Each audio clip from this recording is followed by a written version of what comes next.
إن الحمد لله نحمده ونستعينه ونستغفره ونعوذ بالله من شرور أنفسنا ومن سيئات أعمالنا من يهده الله فلا مضل له ومن يضلل فلا هادي له وأشهد أن لا إله إلا الله وحده لا شريك له وأشهد أن محمدا عبده ورسوله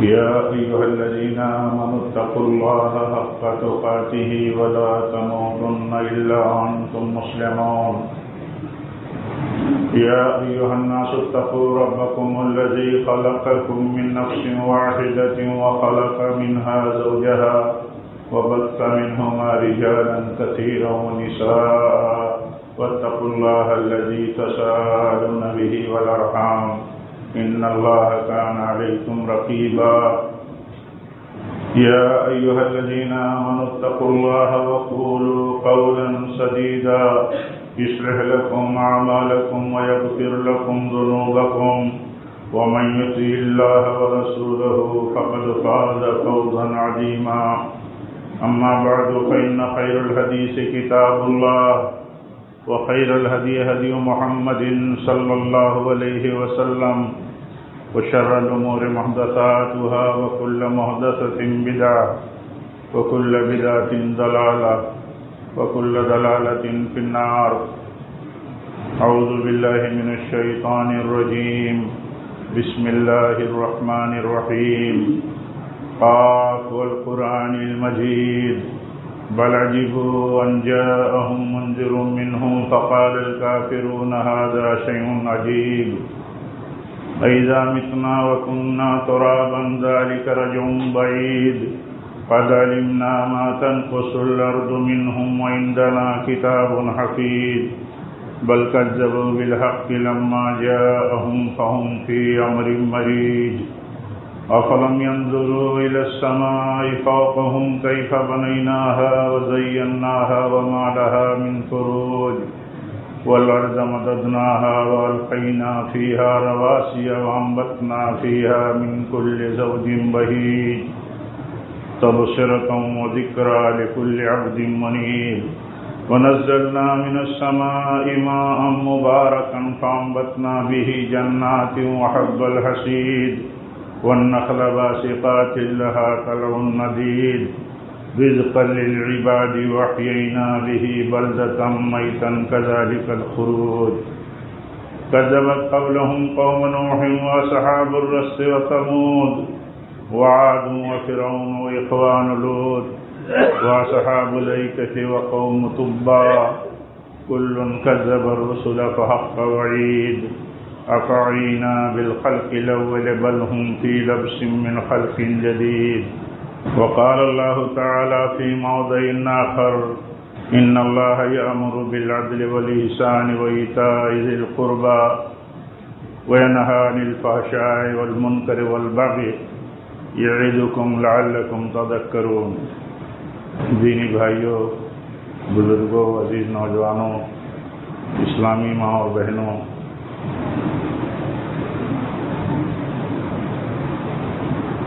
اللہ تعالیٰ نے ہمیں ثابت قدم رہنے کا حکم دیتا ہے. وہ استقامت اور دین پر جمے رہنے کا حکم دیتا ہے اور وہ روکتا ہے ہر طرح کے انحرافات سے. انحراف کا مطلب یہ ہے کہ ہم استقامت، صراط مستقیم، صحیح راہ، صحیح ڈگر سے ہٹ جائیں، اس کو انحراف کہتے ہیں. تو انحراف سے روکتا ہے. کبھی ہمیں اس پر بھی سوچنا چاہیے کہ یہ انحراف آتا کیسے ہے. یعنی ہم بحیثیت مسلمان، بحیثیت مومن، دین کے ماننے والے اور اس کے دعوے دار، ہم ہٹ کیسے جاتے ہیں راستے سے. اور جب بندہ راستے پر رہنے کی فکر کرتا ہے اور اسی طرح شر سے بچنے کی فکر کرتا ہے تو اللہ تعالیٰ اسے خیر عطا کر دیتا ہے. جب خیر کی فکر اس کے ہاں ہوتی ہے، لالچ ہوتی ہے، اور ایسے ہی جب شر سے بچنے کی فکر ہوتی ہے تو اللہ تعالیٰ اسے بچا لیتا ہے. تو یہ تو ذہن میں بات رہنی چاہیے کہ ہم خیر کے متلاشی ہیں، خیر کے متلاشی ہیں کہ نہیں ہیں، یا شر سے بچنے کی ہمیں فکر ہے کہ نہیں ہے۔ حدیث میں آتا ہے، اللہ کے نبی فرماتے ہیں علم سیکھنے سے ملتا ہے، ایسے نہیں علم ملتا۔ دنیا میں کیا ملتا ہے بلا اس کے پیچھے جد و جہد کیے، بلا اس کے پیچھے لگے؟ تو علم تو دنیا کی سب سے بڑی نعمت ہے، علم تو مال سے بھی بڑی دولت ہے، علم تو مال سے بھی بڑی چیز ہے۔ علم جو ہے کسی بھی چیز کا علم جو ہے آدمی کو نقصان سے، خطروں سے بچا لیتی ہے، اور مال کا یہ کام نہیں ہے۔ علم اگر آپ کے پاس ہے دین کا تو آپ شرک سے بچ جائیں گے، بدعتوں سے بچ جائیں گے، نافرمانیوں سے بچ جائیں گے۔ اللہ کو کیا کیا چیز نہیں پسند ہے، ناراضگی اور اللہ کے غضب کی چیزوں سے بچ جائیں گے، کیونکہ علم ہے۔ اور ایسے ہی علم ہے تو آپ ان چیزوں کو حاصل کر لیں گے جن سے اللہ راضی ہے، جن سے خوش ہے اللہ تعالیٰ، جن پر اللہ تعالیٰ جن کی بنیادوں پر اللہ تعالیٰ کی عنایات اور رحمتیں حاصل ہوتی ہیں۔ تو یہ چیز تو مال سے نہیں ہو سکتی۔ اسی لیے جس سماج میں لوگ مال اور علم کا مقابلہ اس نقطۂ نظر سے کرتے ہو کہ مال اور مال والا بڑا ہے سماج میں، تو اس سماج کو علم کی قدر اور علم کے لیے اس کا شغف اور علم کی اس کو لالچ کیسے ہو سکتی ہے؟ نہیں ہو سکتی ہے لالچ۔ وہ اس علم کے لیے جو اسے بلند کر دے دین اور دنیا دونوں میں، اس کے پیچھے نہیں لگ سکتا، وہ تو مال اور مال والوں کے پیچھے لگا رہے گا۔ اس کا نقطۂ نظر یہ بنا ہوگا کہ مال ہی ہمیں بلند کرنے والا ہے، مال بلند کرنے والا نہیں ہے۔ مال علم کی بنیاد پر جب استعمال ہوگا تو بلند کرے گا مال، ورنہ مال تو عام طور پر ہلاک کرنے والا ہے۔ ایک دن اللہ کے نبی صلی اللہ علیہ وسلم نے اپنے صحابہ کے بیچ میں مال آیا تھا، غلہ آیا تھا، اس کو بانٹنا تھا۔ لوگ امیدیں باندھے تھے، حالات تو آپ جانتے ہیں کہ کیسے تھے صحابہ کے اس دور میں۔ تو اللہ کے نبی صلی اللہ علیہ وسلم نے فرمایا کہ امیدیں رکھو، خوش رہو، مال آیا ہے، غلہ آیا ہے، بانٹ دیا جائے گا۔ لیکن آپ نے فرمایا کہ میں تمہارے فقر سے زیادہ تمہاری مالداری سے تمہارے لیے ڈرتا ہوں، کہ تمہارے پاس مال آئے گا تو مال ہلاک کر ڈالے گا۔ یعنی مراد ہے کہ اکثر لوگوں کو مال ہلاک کر اور برباد کر دیتا ہے۔ مال آیا تو عجب آیا، مال آیا تو مالدار ہے تو کسی کی اس کی نظر میں کوئی قیمت نہیں ہے، مال ہے تو سمجھتا ہے سب کچھ ہم خرید لیں گے، سب کچھ خرید سکتا ہے، لیکن جو خیر اور جو سعادت کی چیز ہے وہ نہیں خرید سکتا، وہ تو صرف علم اور علم پر عمل سے ہی مل سکتا ہے۔ تو اللہ کے نبی فرماتے ہیں صلی اللہ علیہ وسلم کہ علم حاصل کرنے سے ملتا ہے، برداشت کرنے سے حاصل ہوتی ہے۔ ایسے آدمی سوچے برداشت نہیں ہوتا، برداشت کرنے کے لیے اپنے آپ کو مطلب ایک طرح سے اپنی پوری صلاحیت لگائی جائے، اپنے آپ کو منانے کے لیے پوری قوت سے اپنے آپ کو کسی بھی موڑ پر جہاں صبر اور علم کی ضرورت ہے منایا جائے۔ اور آپ فرماتے ہیں خیر جب آدمی چاہتا ہے تو اسے مل جاتا ہے، اللہ دے دیتا ہے۔ خیر جب بندہ چاہتا ہے تو اللہ دے دیتا ہے، اور ایسے ہی شر سے جب بندہ بچنا چاہتا ہے تو اللہ بچا لیتا ہے۔ میں یہ کہنا چاہتا ہوں اپنے سے، آپ سب سے، کہ ذرا سوچیں تھوڑی دیر کے لیے کہ کون سے خیر کے ہم لالچی ہوئے اور اللہ نے نہیں دیا، اور کون سے شر اور برائی سے بچنے کے لیے ہم فکر مند ہوئے اور اللہ نے نہیں بچایا ہمیں۔ جب لالچ نہیں ہے خیر کی اور علم کی تو نہیں ملے گا، لالچ ہے مال اور دنیا کی تو آدمی دنیا کے پیچھے دیوانہ ہے، طاقت سے زیادہ اس کے پیچھے لگا ہوا ہے۔ جتنی استطاعت ہے، جتنا مطلب ایک آدمی کے نظام میں وقت اور صلاحیتیں لگنی چاہیے، اس سے زیادہ صلاحیتیں لگائے ہوئے ہے، تو جس کے پیچھے لگا ہوا اسے ملتا ہے۔ تو بات یہ چل رہی تھی کہ ہمیں سوچنا چاہیے کہ ہم کیوں منحرف ہو جاتے ہیں۔ منحرف سے مراد یہ کہ کہیں آدمی کفر کر بیٹھتا ہے، کہیں آدمی فسق کر بیٹھتا ہے، کہیں آدمی بدعت کر بیٹھتا ہے، کہیں اور معصیت اور گناہ کے کام کر بیٹھتا ہے، یا کرتا رہتا ہے۔ ایسا کیوں کرتا ہے؟ مان لیجئے ہم سوچیں کہ ہم سے گناہ ہوتے ہیں تو یہ کیوں ہوتے ہیں؟ کچھ اکثر تو ایسا ہوتا ہے کہ آدمی گناہ کو جانتا نہیں ہے. جہالت جو ہے یہ سب سے بڑا جہل جو ہے سب سے بڑا دشمن ہے. انسان کے لیے سب سے بڑا دشمن جہالت ہے. دین میں جہالت کتنی خطرناک ہو جائے گی. دین میں جہالت خطرناک یہ ہو جائے گی کہ آدمی عمل کرے گا اور اللہ کے ہاں اس کا کوئی ویلو نہیں ہوگا. یعنی یہ نصرانیت کی راہ پر چلا گیا. نصارہ کا طریقہ کیا تھا؟ بلا علم کے عمل کرنا، یہ عام بات تھی. یہود کا طریقہ تھا علم کے باوجود عمل نہ کرنا. تو یہ جہالت جو ہے آدمی صحیح راہ پر کب باقی رہے گا، کب بچے گا؟ جب اس کے ہاں یہودیت نہ ہو اور اس کے ہاں نصرانیت نہ ہو. عیسائیت یہ جہالت کی راہ ہے. روز ہم دعا کرتے ہیں اللہ تعالیٰ سے کہ اللہ تعالیٰ ہدایت کی راہ پر رکھ، استقامت کی راہ پر رکھ، صراط مستقیم پر رکھ. روز ہر نماز کی ہر رکعت میں ہم دعا کرتے ہیں اور اے اللہ یہودیت سے بچائے رکھ اور نصرانیت اور عیسائیت سے بچائے رکھ. یہ کیا ہے؟ یہ جہالت کی راہ ہے. یہ جہالت کی راہ ہے. دونوں ایک طرح سے جہالت کی راہ ہے. علم کے بعد عمل نہ کرنا یہ بھی جہالت ہے. اسی لیے ایسے لوگ جو علم ہونے کے بعد عمل نہ کرتے ہوں وہ بھی جاہل ہے، اور جن کے پاس علم نہیں ہے اور عمل نہیں کرتے تو جاہل ہے. وہ تو عمل کرتے ہو تو جاہل ہی ہیں. ان کے عمل کا کوئی اعتبار نہیں ہے. اللہ کے نبی صلی اللہ علیہ وسلم فرماتے ہیں جس نے کوئی عمل کیا، کوئی نیکی کا کام کیا، وہ نیکی کا کام میں نے نہیں کیا ہے، میں نے اس کو نیکی کا کام سمجھ کر کے اس کو کرنے کے لیے حکم نہیں دیا ہے.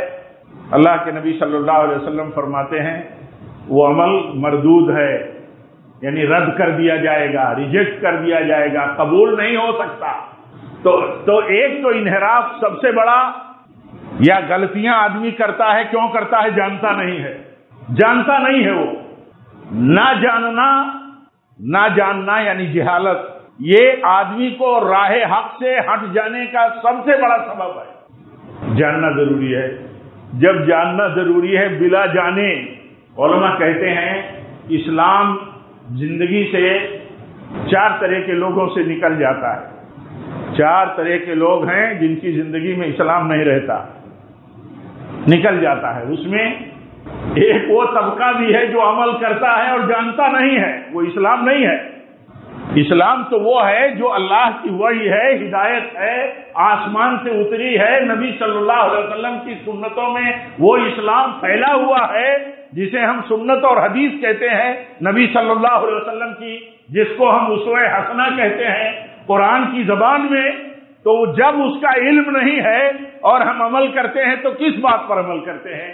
ظاہر سی بات ہے رواج پر عمل کرتے ہیں، دیکھا دیکھی عمل کرتے ہیں، جیسا ہمارا دل کہہ دیا ویسا ہم عمل کر لیتے ہیں. یہ گمراہی ہے. انسان راستے سے ہٹ جاتا ہے، راستے سے ہٹ جائے گا، منحرف ہو جائے گا.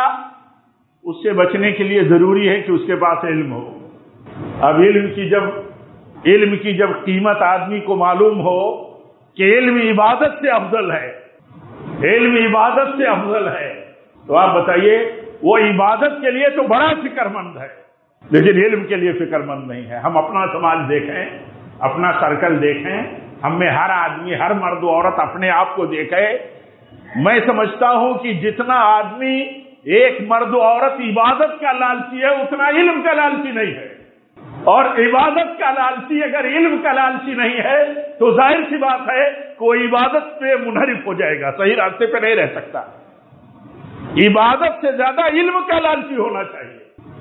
اور کیسے تھے ہمارے سلف؟ امام احمد بن حنبل رحمۃ اللہ علیہ سے پوچھا گیا کہ رات کی عبادت اور رات میں علم حاصل کرنے کے مسئلے میں، تو انہوں نے کہا سمجھنے کے لیے میں ایسے مختصراً کہتا ہوں. انہوں نے کہا کہ تھوڑی دیر کے لیے، ایک گھڑی کے لیے، تھوڑی دیر کے لیے علم حاصل کرنا، تعلیم دینا، یہ رات بھر عبادت سے بہتر ہے. رات بھر نماز پڑھتا ہے ایک آدمی، اس سے بہتر ہے کہ تھوڑی دیر کے لیے علم حاصل کرے. اب آپ دیکھیے کتنی پرواہ ہے ہمارے سماج کو، ہم کو اور آپ کو. اسی لیے اکثر مسائل میں ہم نہیں جانتے، اس لیے غلطیاں کرتے ہیں، اس لیے گناہ کرتے ہیں کہ ہم نہیں جانتے. تو ایک تو گناہوں یا انحراف کا ایک بہت بڑا سبب جہالت ہے. لوگ بدعتیں کرتے ہیں، کیا ہم یہ کہہ سکتے ہیں کہ یہ جان بوجھ کر کے بدعتیں کرتے ہیں؟ عوام جو بدعتیں کرتی ہے یا شرک میں مبتلا رہتی ہے، کہتے ہیں ایک آدمی رات بھر عبادت کرتا ہے، بڑا راہب ہے، بڑا عبادت گزار ہے، بڑا خانقاہی ہے، صبح ہوئی تو شرک کر بیٹھا. پتہ بھی نہیں ہے اسے، پتہ نہیں ہے اسے. اسی لیے جاہلیت یعنی جہالت دور ہونا ضروری ہے. جہالت دور ہونا ضروری ہے. جہالت سے اگر نجات نہیں ملی تو کبھی صحیح راستہ نہیں ملے گا. آپ بتائیے، ایک آواز اٹھتی ہے، ہمارے نوجوان اس کے پیچھے لگ جاتے ہیں، انہیں پتہ نہیں، انہیں علم نہیں کہ اس آواز کے پیچھے بھاگنا اور اس دعوے اور اس علم کے نیچے کھڑے ہو جانا اور مسلمانوں کے خیر اور بھلائی کے لیے اس پلیٹ فارم پر جمع ہو جانا، انہیں پتہ نہیں ہے اور انہیں گہرا علم نہیں ہے. گہرے علم والوں سے ان کا کوئی کانٹیکٹ اور رابطہ نہیں ہے، جمع ہو جائیں گے. کہ ان کے انحراف کی ایک وجہ اور ہے، جو دل چاہے وہ کر لو. دل چاہتا ہے کہ کوئی کھڑا ہوتا اور امت کی فلاح و بہبود اور امت کی ترقی کے لیے، امت کے ڈیولپمنٹ کے لیے کوئی جھنڈا اٹھا دیتا تو جمع ہو جائیں گے. ان کی دل کی بات ہے. لیکن دل اور جذبات سے کبھی مسئلے حل نہیں ہوتے، کبھی ترقیاں نہیں ہوتی. اس کی بنیاد علم ہونی چاہیے، اس کی بنیاد ٹھوس ذریعے ہونے چاہیے، جس کی بہت تفصیل ہے. شروع کریں گے جہالت دور کرنے سے، علم کا راستہ اختیار کر کے. ہر آدمی کے دل میں، ہر مرد و عورت، چھوٹے بڑے، امیر ہو غریب ہو، سب کے دل میں یہ بات رہنی چاہیے کہ جہالت ہمارے لیے سب سے بدترین ہے، جہل یہ سب سے بڑا ہمارا دشمن ہے، اور علم یہ ہمارا سب سے بڑا دوست ہے، اور یہ سپورٹر ہے، مددگار ہے. یہی ہمارے لیے نجات کا راستہ بتائے گا. اسی لیے دیکھیے، سب سے پہلے ہمارے لیے تعلیم ہے علم کی. ہمیں تعلیم ہے علم حاصل کرنے کی. ہمارے لیے بھلائی علم حاصل کرنے میں ہے. علم حاصل کیا بندہ، ہم جنت چاہتے ہیں. جس مسلمان کا مطمع نظر یا اصل ٹارگیٹ جنت نہیں ہے تو کس لیے مسلمان؟ ہمارا اصل ٹارگیٹ جنت ہے. ہماری اصل سوچ یہ ہے کہ ہماری کامیابی جنت کا ملنا ہے، جہنم سے بچ جانا ہے. اور جس مسلمان کا یہ ٹارگیٹ ہے، اس مسلمان کو یہ سمجھنا بہت آسان ہے کہ جنت یا علم کی راہ سے ہم جنت تک پہنچ سکتے ہیں.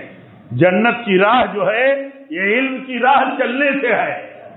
اللہ کے نبی فرماتے ہیں، من سلک طریقا یلتمس فیہ علما سہل اللہ بہ طریقا الی الجنہ. جو بندہ، جو مرد و عورت، جو چھوٹے بڑے راستہ چلتے ہیں علم کا، تلاش ہے ان کو علم کی، تو وہ علم انہیں ملے گا، اور اس علم کے بدلے میں اس علم پر وہ عمل کریں گے تو جنت کا راستہ آسان ہو جائے گا. معلوم یہ ہوا کہ جنت کی راہ علم کی راہ ہے. علم کی راہ سے جنت کی راہ ملتی ہے. جنت کا دروازہ بندہ پائے گا اور اس میں داخلہ ملے گا تو علم کے بغیر نہیں ملے گا. علم ہونا ضروری ہے، جہالت سے بچنا ضروری ہے. ہم میں کتنے لوگ ہیں؟ آپ بتائیے کتنے لوگ ہیں جو کسی مسجد کے حلقے سے، کسی مسجد کے اپنے امام اور عالم سے، جماعت کے علماء سے، بڑوں سے، کتنے لوگ ہیں جن کے سامنے مسائل آتے رہتے ہیں اور ان کو فکر ہے کہ یہ صحیح ہے یا غلط ہے، اس کی وہ ان کو فکر ہو اور اس کے لیے ان کو بے چینی ہو. جاننے کی بے چینی اگر نہیں ہے، صحیح اور غلط جاننے کی، تو بندہ بچ نہیں سکتا. بہت مشہور صحابی رسول ہیں، کہتے ہیں حضرت حذیفہ کہتے ہیں، لوگ نبی صلی اللہ علیہ وسلم سے خیر کے بارے میں پوچھا کرتے تھے. اب بتائیے یہ ان کا طریقہ تھا. خیر کیا ہے پوچھا کرتے تھے. نیکی اور بھلائی کس کو کہتے ہیں پوچھا کرتے تھے. اور میں پوچھا کرتا تھا شر کے بارے میں. تو لوگ کہتے تھے کہ کیا آپ جب دیکھو تب برائی کے مسئلے پوچھا کرتے ہیں, برائی کا مسئلہ پوچھا کرتے ہیں. تو کہتے ہیں اس لیے پوچھا کرتا ہوں تاکہ جان جاؤں کہ یہ برائی ہے, برائی کی جگہ ہے, یہ برائی کا عمل ہے, تاکہ بچ جاؤں. خیر آدمی پوچھتا ہے تاکہ خیر پر عمل کر کے اپنی دنیا اور آخرت کی زندگی میں بھلائی حاصل کر لے, برکت حاصل کر لے, اللہ کی رضا اور رحمت حاصل کر لے. اور شر اس لیے پوچھا جاتا ہے کہ آدمی اپنے آپ کو بچا لے. بات وہی ہوئی. اللہ کے نبی صلی اللہ علیہ وسلم فرماتے ہیں کہ جب بندہ خیر کے بارے میں پوچھتا ہے اور خیر کا متلاشی ہوتا ہے تو اسے دے دیا جاتا ہے, اور جب بندہ شر کے بارے میں پوچھتا ہے, فکر کرتا ہے, بچنا چاہتا ہے تو اللہ تعالیٰ اسے بچا لیتا ہے. تو یہ تو دیکھیے ہماری بنیاد ہے. ہم ہر نماز میں پڑھتے ہیں اہدنا الصراط المستقیم صراط الذین انعمت علیہم غیر المغضوب علیہم ولا الضالین. ہر نماز میں ہم پڑھتے ہیں. ہر نماز میں ہم ہر طرح کی یہودیت اور ہر طرح کی عیسائیت سے اللہ سے اس کی پناہ مانگتے ہیں, اللہ سے پناہ مانگتے ہیں. اور یہ ہے کیا؟ یہ یا تو جہالت ہے یا علم کے بعد جہالت ہے. دونوں خطرناک ہے. ہم میں کتنے لوگ ہیں, اب اس پر غور کیجئے. ہم آپ اپنے طور پر غور کرتے رہیں گے کہ کیا زندگی میں ہر وقت ہمارے سامنے مسائل نہیں رہتے ہیں کہ صحیح ہے یا غلط ہے. اتنا لالچی ہوتا ہے آدمی صحیح معنوں میں کہ اس کے دماغ میں بہت سارے سوالات پیدا ہوتے رہتے ہیں. آپ سوچئے وہ کیسے لوگ تھے. اللہ کے نبی سے ایک مجلس میں آ کر کے پوچھتے ہیں یا رسول اللہ صلی اللہ علیہ وسلم, روئے زمین پر سب سے اچھی جگہ کون ہے اور سب سے بری جگہ کون ہے؟ آپ سوچئے یہاں تک وہ سوچتے تھے اچھی جگہ کون ہے اور سب سے بری جگہ کون ہے. آپ سوچئے اس سوال کے پیچھے ذہن اور مقصد کیا ہوگا. اس سوال کے پیچھے یہی تو مقصد ہوگا کہ جو روئے زمین کی سب سے اچھی جگہ ہو, ہمارا تعلق اس سے گہرا ہونا چاہیے, ہمارا اس سے خیر حاصل کرنے کا جذبہ مضبوط ہونا چاہیے. معلوم تو ہو کہ سب سے اچھی جگہ کون ہے اور سب سے بری جگہ جو کون ہے, جو ہے اس سے ہم کتنا بچ سکتے ہیں, کتنا دور رہ سکتے ہیں.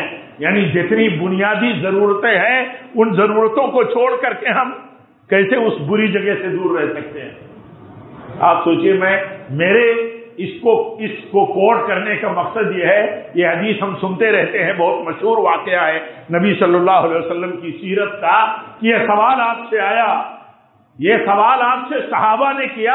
تو میں یہ کہنا چاہتا تھا اس ریفرنس کو لے کر کے کہ دیکھیے وہ اتنا سوچتے تھے کہ ہمیں یہ معلوم ہونا چاہیے کہ روئے زمین پہ سب سے اچھی جگہ کون ہے, سب سے بری جگہ کون ہے. بروقت اللہ کے نبی صلی اللہ علیہ وسلم نے بتایا نہیں, آپ کو علم نہیں تھا وحی سے. جب وحی اتری تو آپ نے بلا کے بتایا, کہا سب سے اچھی جگہ روئے زمین پر اللہ کی مسجدیں ہیں اور سب سے بری جگہ بازار. سوال معلومات کے لیے نہیں ہوتا ہے. سوال اور علم یہ انفارمیشن کو نہیں کہتے. علم جو ہے شرعی علم انفارمیشن حاصل کرنا اور دینا نہیں ہے کہ ہم عام کرتے ہیں اور ہم حاصل کرتے ہیں. شریعت کا علم یہ عمل کے لیے ہے, عمل کے لیے. اسی لیے سلف کا اتفاق ہے کہ وہ علم نہیں ہے جس پر عمل نہ کیا جائے, اور وہ عالم نہیں ہے شریعت کی نظر میں جو علم کے بعد عمل نہ کرتا ہو. علم ہے اسے. تو ایک تو مسئلہ یہ تھا کہ ہمارے سامنے جو انحرافات ہیں, ان انحرافات کی وجہ کیا ہے؟ جہالت. اسی لیے نیک نیت لوگ بھی جہالت میں غلطیاں کرتے ہیں. اچھے ہیں دل کے, اچھے ہیں سوچ کے, جذبہ اچھا ہے, عمل کرتے ہیں, لیکن جہالت کی وجہ سے ان کا عمل جو ہے وہ عمل انحراف کا عمل ہے, یعنی وہ گناہ کا کام ہے. معلوم ہوا کہ بلا علم کے عمل کرنا عمل کے باوجود وہ گناہ ہے. تو جو آدمی اس بات کو, اس بنیاد کو سمجھے گا کہ علم کے بغیر عمل نہیں کیا جا سکتا, تو اس کا تو پہلا زینہ ہے علم حاصل کرنا، جہالت سے اپنے آپ کو بچانا۔ آخر آپ بتائیے اللہ کے نبی کیوں ناراض ہوئے اپنے ان صحابہ پر جنہوں نے عزم کیا تھا کہ ہم ڈیلی، ایک صحابی رسول نے عزم کیا کہ ہم ڈیلی روزہ رکھیں گے، ایک صحابی رسول کہتے ہیں ہم پوری رات نماز پڑھیں گے، ایک صحابی رسول کہتے ہیں کہ ہم شادی ہی نہیں کریں گے۔ اللہ کے نبی تو اللہ کے نبی ہے، اللہ کے محبوب ہیں، آپ تو بخشے بخشائے ہیں، اتنا عمل کرتے ہیں آپ، اور ہم تو گناہگار ہیں، ہمیں اور کرنا چاہیے۔ خالی ایک ہی نقطہ ذہن میں رکھیے کہ اس کی بنیاد اس وقت علم پر نہیں تھی، تو اللہ کے نبی نے انہیں تنبیہ کی اور بے حساب غصہ ہوئے۔ کیوں؟ اگر رات بھر کوئی نماز پڑھتا ہے اور یہ رات بھر نماز پڑھنا اس کی بنیاد علم اور سنت پر نہیں ہے، تو رات بھر کی نماز اس کے لیے سنت کی مخالفت ہو جائے گی۔ ڈیلی روزہ رکھنا یہ سنت کی مخالفت اور گناہ کا کام ہو جائے گا۔ کوئی آدمی شادی نہ کرے اس لیے کہ وہ یہ سمجھے کہ شادی نہ کرنا یہ ہمارے لیے فضیلت ہے، تقاضے ہیں، اس کے باوجود تو یہ گناہ کا کام ہو جائے گا۔ تو یہ کیسے بچے گا آدمی گناہ سے اگر علم نہیں ہوگا؟ علم نہیں ہوگا تو کیسے بچے گا گناہ سے؟ اس لیے جہالت یہ انحراف کی ایک وجہ ہے اور اس کا علاج علم ہے۔ ایسے ہی ایک وجہ ہے اور ہے، بندہ شرک کرتا ہے اب جہالت میں یا علم میں۔ شرک جو کرتا ہے تو وہ اصل راہ سے بھٹک جاتا ہے، بھٹک گیا ہو۔ ہر کبھی کبھی کچھ گناہ ایسے ہوتے ہیں جن کی نحوست ہوتی ہے، جن کی نحوست وبال ہوتی ہے، جیسے ماں باپ کی نافرمانی۔ ماں باپ کی نافرمانی یہ کیا ہے؟ اس نافرمانی کی نحوست اتنی خطرناک ہے کہ دنیا میں بھی خطرہ ہے اس اولاد کے لیے جو نافرمان ہے اپنے ماں باپ کی، اور آخرت میں بھی خطرہ ہے۔ تو کچھ اعمال ایسے ہوتے ہیں جو بندے کو برباد کرتے ہیں۔ شرک ایسے ہی ہے۔ اللہ تعالیٰ فرماتا ہے ان اللہ لا یغفر ان یشرک بہ ویغفر ما دون ذلک لمن یشاء ومن یشرک باللہ فقد ضل ضلالا بعیدا۔ اللہ تعالیٰ فرماتا ہے جس نے شرک کیا وہ بہت بڑی گمراہی میں اب بھٹک گیا، راستے سے بھٹک گیا۔ اس گناہ کا انجام اتنا خطرناک ہے کہ بھٹک گیا۔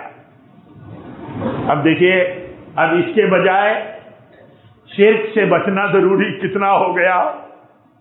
بندہ دعا کرتا ہے، جہالت سے نجات کی دعا کرتا ہے، شرک سے نجات کی دعا کرتا ہے، دعا کرتا رہتا ہے۔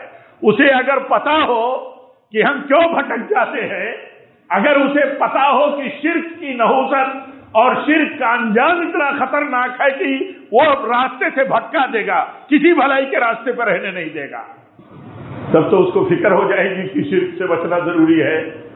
جس کو یہ احساس ہو جائے کہ بلندی ملنی چاہیے اور اسے یہ معلوم ہو کہ شرک بلندی سے پستی میں پٹکتا ہے، تو شرک سے بچنے کا فکر مند ہو جائے گا، شرک سے بچنے کی اس کو لالچ ہو جائے گی۔ تو اس لیے شرک سے بچنا ضروری ہے۔ شرک سے کیسے بچے گا؟ پوری معلومات حاصل کرنے کی فکر ہونی چاہیے، اور اس کا بھی علاج علم ہی ہے، اس کا بھی علاج علم ہے۔ اور برائیوں سے بچنے کا شرک کے مقابل میں ایمان ہے، توحید ہے۔ اب دیکھیے، توحید ہو، ایمان ہو اللہ پر، ایمان ہو اللہ کی کتاب پر، ایمان ہو اس بات پر کہ اللہ کے ہر فیصلے میں خیر ہے، جس کا حکم دیا اس میں خیر ہی خیر ہے، جس سے روکا اس میں شر ہے یا شر غالب ہے، برائی ہے یا بے انتہا برائی ہے۔ یہ ایمان جب ہوگا تو دیکھیے، ایک شرابی اگر ہوگا، ایک نشہ کرنے والا ہوگا، ایک تمباکو اور بیڑی کا اگر یا اسی طرح سگریٹ کا رسیا ہوگا، تو اس کا ایمان اگر مضبوط ہوگا تو بات آ جائے گا۔ جو آدمی یہ عمل کرتا ہے اسے پتا ہے لیکن اس کا علم گہرا نہیں، اس کا ایمان مضبوط نہیں، اسے اس بات کا یقین نہیں کہ جس چیز سے اللہ نے روکا یہ ہمارے لیے شر ہے، اس کا انجام برا ہے۔ دیکھیے ایمان تھا، شراب کی رسیاں تھی سوسائٹی، شراب کے عادی تھے لوگ، سماج۔ قرآن اترتا ہے، قرآن کہتا ہے بچو اس سے، یہ گندی چیز ہے، یہ شیطانی عمل ہے نشہ کرنا۔ آپ کہتے ہیں تحریک چلاؤ، ہم کہتے ہیں تحریک ہونی چاہیے، کیوں نہیں ہونی چاہیے؟ کس نے کہا تحریک نہیں ہونی چاہیے؟ نشہ کے خلاف، مخدرات کے خلاف، جہیز کے خلاف، باقی سماجی لعنتوں کے خلاف۔ لیکن آپ تو یہ بتائیے کہ اس تحریک کا فائدہ کیا ہو جس تحریک سے ایمان کی جڑیں نہ مضبوط ہوتی ہوں۔ باتیں تو بڑے سرکاری لیول پر، بڑے بڑے آرگنائزیشن اور بڑی بڑی NGOs کے لیول پر کام ہوتا ہے، لیکن تبدیلی آپ بتائیے، تبدیلی وہیں پر پیدا ہوتی ہے جہاں ایمان ہوتا ہے، جہاں عقیدہ ہوتا ہے کہ جس سے اللہ نے روکا اس میں ہمارے لیے خیر نہیں ہے۔ افحکم الجاہلیت یبغون ومن احسن من اللہ حکما لقوم یوقنون۔ یقین رکھنے والوں کے لیے اللہ سے بہتر اور حکم کسی کا نہیں ہے۔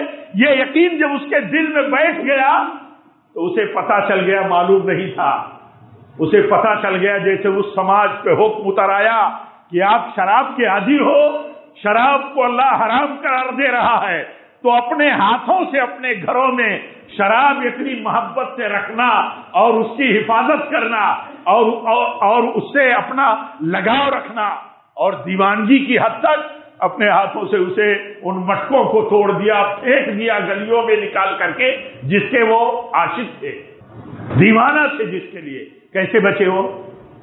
ان کا ایمان بچایا۔ ہم بہت غور کرتے رہتے ہیں میرے بھائیوں، اس پہلو پر غور کیجئے کہ آخر ہم کیوں نہیں بچ پاتے۔ ہمارا ایمان کمزور ہے، ہمارے پاس علم نہیں ہے، اور بھی بہت سے انحرافات کی وجہ ہے۔ عام طور پر منحرف لوگ ہوتے ہیں، کتاب و سنت سے دور ہیں، خواہشات کے پیروکار ہیں، مسائل اور اصولوں میں انحراف ہے، اپنے علماء سے دور ہیں، علماء سے دور ہیں، کبھی صحیح راہ پر نہیں رہ سکتے۔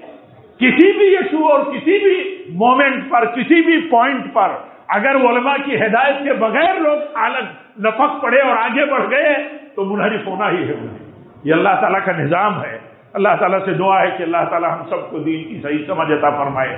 رب العالمین ہر طرح کے انحرافات اور گمراہیوں سے اللہ ہماری حفاظت فرمائے۔ رب العالمین ہمیں علم کا شوقین بنائے۔ رب العالمین ہمیں جہالت سے نفرت کی توفیق دے۔ رب العالمین جب تک ہم زندہ رہیں تقویٰ پر رہیں، تیرے نبی کی سنت پر رہیں، اور جب بھی ہماری موت ہو تو تیرے نبی کی سنت پر ہو، نبی صلی اللہ علیہ وسلم کے مسلک اور سلف کے طریقے پر ہو۔ وآخر دعوانا الحمدللہ رب العالمین۔